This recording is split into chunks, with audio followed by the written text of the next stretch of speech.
Salut, bienvenue pour cette nouvelle vidéo. Alors comme je l'expliquais dans la dernière, aujourd'hui ce qui va être mis en place, ça va être le film anti-termite dans le vide sanitaire. Et ensuite on va installer comme on peut toutes les poutrelles qui pèsent un âne mort, faut pas se le cacher, ainsi que les ourdis en polystyrène. Ça ce sera déjà beaucoup plus facile. Alors la technique est pas compliquée, c'est du Lego, hein, c'est comme si on était en train de mettre un petit parquet.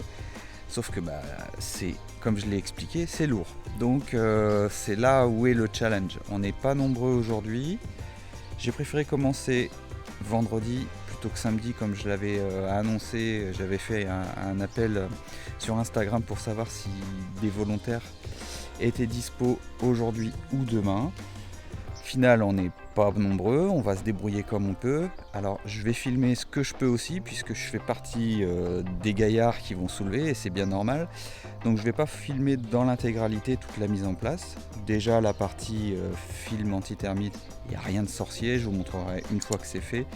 Par contre voilà, la mise en place du chaînage tout autour, ça je reviendrai dessus et j'expliquerai un petit peu en détail ce que j'ai mis en place. Allez, go! On a des poutrelles de 4,80 m, on a des poutrelles de 4,40 m. 4,80 m, elles vont être pour la partie vraiment aménageable, vivable, pardon. Et après les 4,40 m, elles seront pour la partie garage qui est ici. Allez, voilà, on a commencé à faire le film anti-termite. Alors en principe on le recouvre avec un lit de sable, c'est vraiment pour le tasser, pour pas qu'il bouge. Là on est parti sur l'idée de mettre des morceaux de bloc. Il faut de toute façon savoir que ça ne va pas bouger, il n'y aura pas d'eau qui va remonter plus que ça. Donc voilà, on a commencé aussi à positionner quelques poutrelles. On s'est débrouillé comme on pouvait avec une Benoît qui est venu m'aider, est venu avec une brouette double roue et c'est vraiment très très pratique. Parce que du coup on pose les poutrelles dessus, on les amène au plus près ici et après on va venir les faire glisser. On est parti sur l'idée de d'abord commencer tout ce rectangle là parce qu'avec le polyène jaune là, je peux vous dire que ça tape, ça cogne et comme ça nous laisse la place de pouvoir bien passer ici sans endommager le film anti-termite puisqu'on fait que des allers-retours. Donc là l'idée c'est qu'on va venir faire glisser ici jusqu'au bord et on va démarrer avec un ourdi, poutrelle, ourdi, poutrelle, ainsi de suite. Bon voilà, on arrête pour aujourd'hui, il est 4 heures, ils sont repartis, on a pu faire ça, franchement c'est un sacré boulot, c'est très très lourd. On a laissé tout ouvert ici parce que je vais faire les découpes, j'ai franchement pas grand chose, j'ai 10 cm, merci les pigeons. J'ai 10 cm à couper à chaque fois. On a préféré attendre parce que j'ai pas encore ma scie Egoin. J'ai commandé une scie sur Outils des Pros, je l'ai commandée hier et elle était censée arriver vers 13 h. Donc de toute façon c'était déjà compromis. Donc je vais pouvoir l'utiliser demain, ça ira beaucoup mieux. J'ai utilisé une petite scie Wolfcraft et je vais vous montrer, c'est pas forcément fameux parce qu'elle n'est pas assez longue. Donc on a fait le plus embêtant tout de suite, le plus loin. On a utilisé...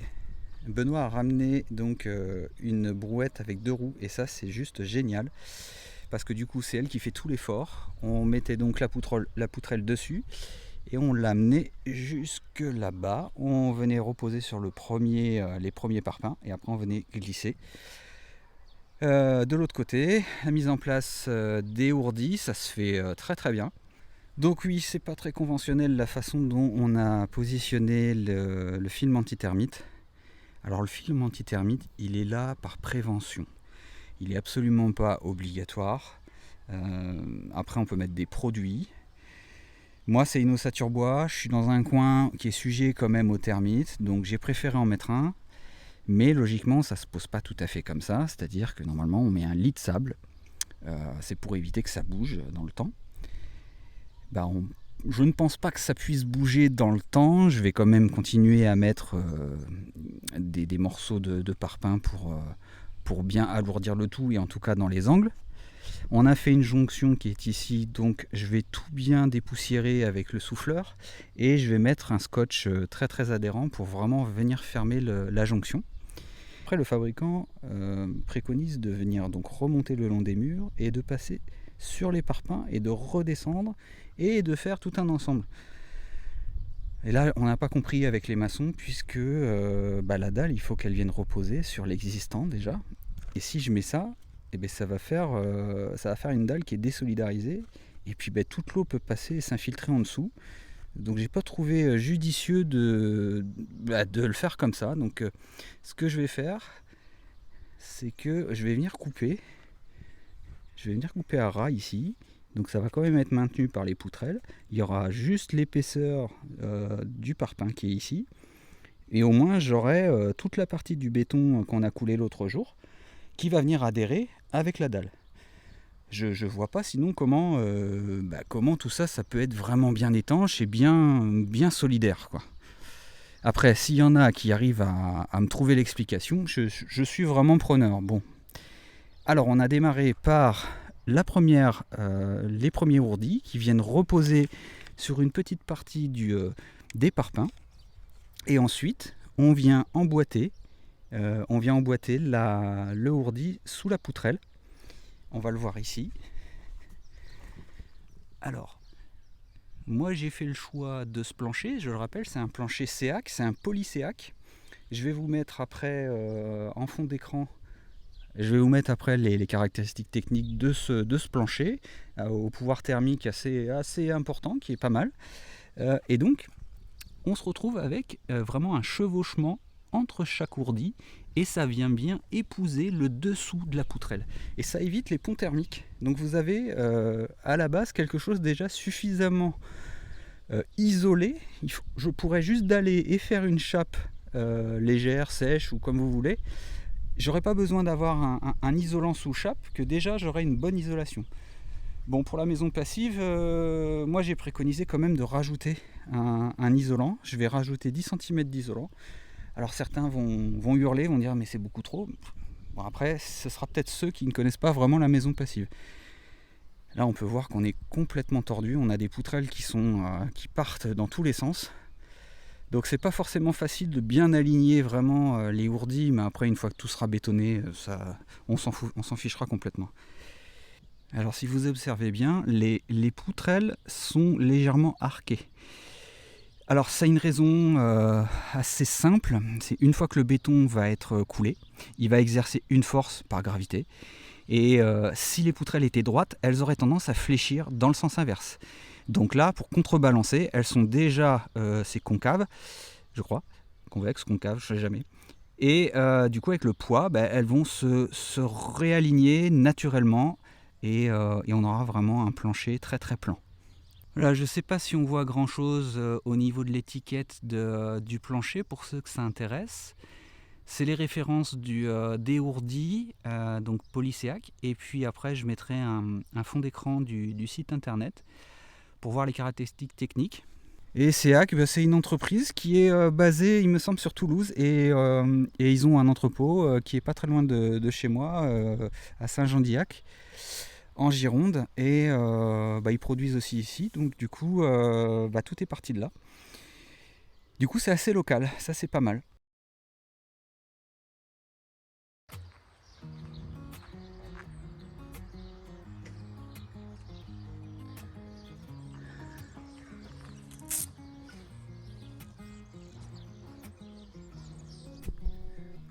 Bon voilà, fin de journée pour tout le monde, les potes sont partis. Ils ont bien gazé, on a pu installer donc ce qui manquait ici. Moi je suis en train de faire les découpes. Il y aura des découpes à la fois en terminaison et en longueur. Donc je fais ça à la fois avec la petite métabo que je montrerai après et une scie égoïne. Et pendant qu'eux ils ont fait, je les ai un peu aidés pour cette partie là, mais après ils ont surtout installé toutes les poutrelles qui sont là. C'est une super idée parce que du coup moi j'ai le temps de positionner le film anti-termite quand je sais que je peux partir sur toute une journée ou que je sais que j'ai quelqu'un pour venir m'aider à la mettre et commencer à mettre plein de poutrelles vite fait. Parce que si je laisse le film anti-termite sans le plancher au-dessus et qu'il se met à pleuvoir, après c'est piscine quoi. Donc j'ai pas envie de ça. Donc c'est pour ça que pour l'instant je la mets pas. Donc là la partie la plus physique est faite. Il n'y aura plus qu'à les glisser. Il me reste les poutrelles de 4,40 m qui viendront pour le garage. Elles vont plutôt, elles, dans ce sens-là. Encore une fois, la brouette a été d'un grand secours. Merci Benoît de me l'avoir laissée. C'est vraiment super. Elle aide au poil. Donc comme je disais, pour l'instant, je fais la première découpe avec la petite métabo. Là, ça va super bien. En plus, comme elle coupe en profondeur à 66, j'ai déjà une bonne profondeur. Et après, je finis avec l'acier Egoin. Et puis, ça termine comme ça, vraiment bien à fleur. J'en ai quelques-unes que j'avais faites hier et qui étaient un petit peu trop courtes parce que je l'ai fait avec la pauvre scie que j'avais au départ. Donc on voit que ça, il y a un petit jour. Je vais le combler un petit peu, soit je vais mettre du polystyrène, soit je mettrai de la mousse expansive. Je vais voir. Là on voit pareil, donc il ne faut pas qu'il y ait ce jour-là parce que sinon le béton il va passer. Et sinon dans l'ensemble c'est bien. Alors j'ai réparé mon erreur aussi. J'aurais dû partir avec une poutrelle pour pouvoir bien arriver à l'ouverture qui est là-bas. Je vous montrerai après. Donc ce matin je suis venu tout seul et j'ai tout décalé. Je suis reparti sur de bonnes bases avec une poutrelle. Quand je démarrerai l'autre partie de plancher, je vais pas partir pile poil juste devant. Là on voit que je mange bien à peu près jusque là. Donc là je vais partir un petit peu plus au bord, de façon à ce que les tiges qui sont ici, sur l'autre poutrelle, elles ne viennent pas en face à face, mais qu'elles viennent plutôt se mettre ici. Comme ça, comme j'aurai un décalage, je vais pouvoir bien tomber à ce niveau-là. Elle arrivera ici, elle sera encore moins à cheval que celle-ci. Hier, sans la poutrelle, j'arrivais ici. Le fait d'avoir mis la poutrelle, je me retrouve à cheval entre les parpaings et le vide. Mais ce ne sera pas du vide parce qu'il y aura du béton. Donc ça va absolument pas bouger. Il faut imaginer aussi qu'ici il y aura une ceinture, il y aura de la ferraille. Donc tout ça, ça va être pris dans un ensemble, donc ça ne bougera pas. Mais là c'est encore mieux. Allez, on continue dimanche. Je vais pas être bien là. Ça sert, hein. Indispensable. Il fait 28 degrés, ça cogne dur. Allez, aujourd'hui, ce que je continue, ce que je vais pouvoir faire aujourd'hui, c'est découper tous les polystyrènes. Et puis ceux-là, ils sont à couper dans la longueur.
Et alors pourquoi c'est arqué comme ça? C'est arqué comme ça parce que les tors qui sont là, l'acier, il est mis en contrainte. Quand on vient couler le béton, il est en contrainte. Et une fois qu'on vient relâcher les contraintes, et bien ça se remet dans sa position la plus lâche. Et puis ça tord tout le béton. En soi, techniquement, c'est vraiment pas gênant. C'est juste que voilà, on a quelque chose qui n'est pas droit,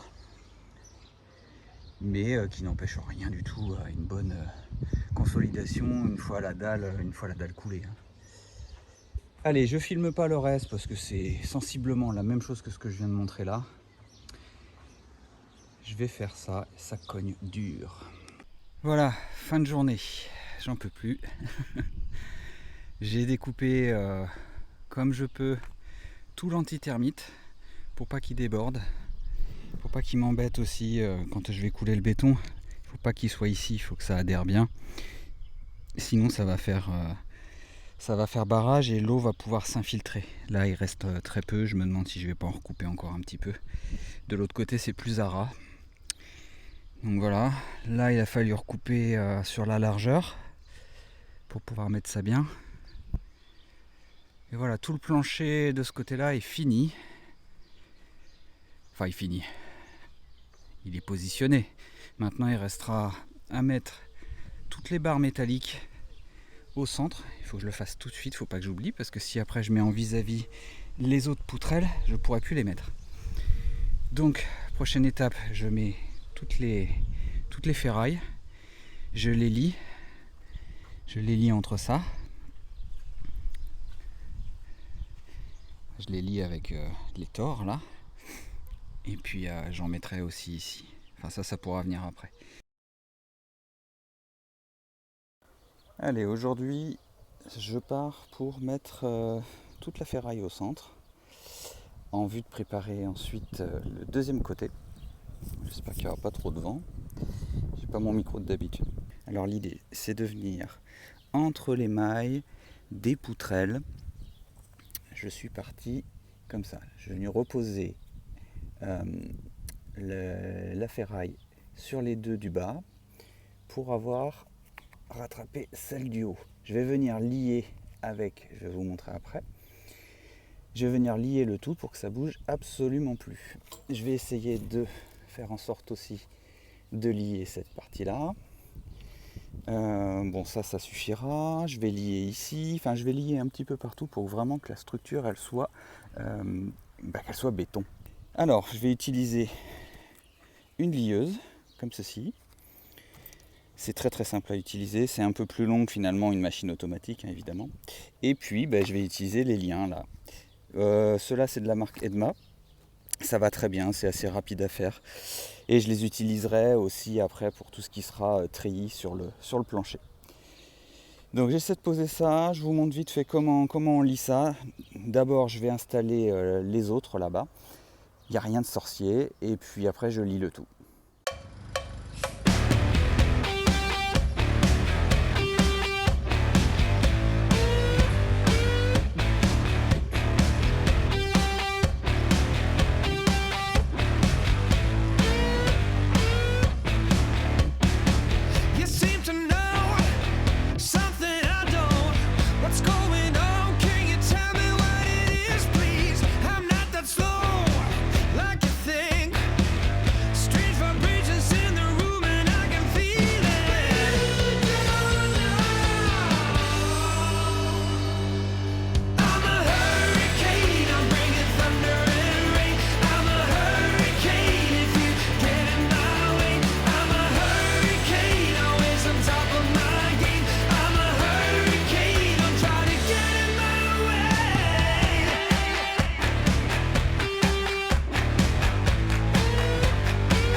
Scars.